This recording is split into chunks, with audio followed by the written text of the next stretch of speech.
ভাঙি দিয়া হল মাদ্ৰাছাখন চকুত চকু পানী সামৰিছে কিতাপ কোৰাণ শ্বৰীফ যি ঠাইত জন্ম হৈছিল সেই ঠাইৰ চিনমুকাম নাইকিয়া হৈ গ'ল এই মাদ্ৰাছাখন আমি জন্ম হৈ পাইছো স্যাৰ মোৰ বয়স বৰ্তমান 40 বছৰ মই জন্ম হৈ পাইছো এইটো মাদ্ৰাছা হৈ আছে সৰুপথাৰৰ ৰেংমা বনাঞ্চলৰ পিছতে দক্ষিণ নামবৰ সংৰক্ষিত বনাঞ্চলত চলিছে উচ্ছেদ অভিযান কটকটীয়া নিৰাপত্তা বেষ্টনীৰ মাজত গেলাজান আৰু ৰজাপুখুৰীত শতাধিক এক্সকাভেটৰ লগাই ভাঙি দিয়া হৈছে বেদখলকাৰীৰ ঘৰ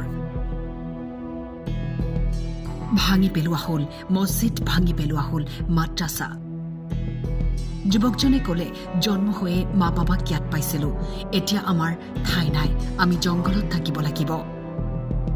এইখন মাদ্ৰাছাতে পঢ়ি ডাঙৰ হলো আৰু এই দৃশ্য আজি চাব লগা হ'ল চকু পানী টুকি এখনকৈ মাদ্ৰাছাৰ কিতাপ সামৰিছে যুৱকজনে পঢ়ি ডাঙৰ দীঘল হৈছো এতিয়া মোৰ ল'ৰা ছোৱালী এইখন মাদ্ৰাছাতে পঢ়ি এতিয়া ডাঙৰ দীঘল হৈছে স্যাৰ মুঠতে মোৰ ইমানখিনিয়ে কথা মানে মনত আৰু ক'বলগীয়া নাই মোৰ স্যাৰ দিলে আমাৰ মছজিদখন এতিয়া আমি নমাজ পঢ়িবলগীয়াও আমাৰ জগা নাই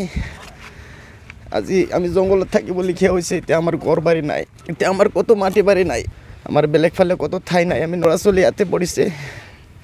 এতিয়াও বৰ্তমান ইয়াতে পঢ়ি আছোঁ দুটা আছোঁ মোৰ ল'ৰা তিনিটা আছে বাছ ইমানে আছোঁ আমি